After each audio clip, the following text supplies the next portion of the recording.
मी अशी शपथ घेतो की आजपासून मी कधीही चहा पिणार नाही, कारण चहा पिल्याने आपल्या शरीरावर वाईट परिणाम होतात.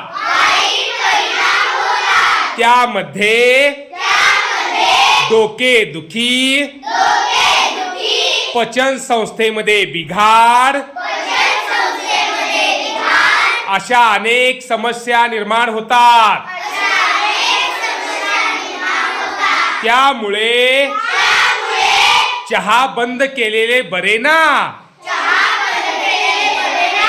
म्हणून मी आजपासून आयुष्यभर कधीही चहा पिणार नाही.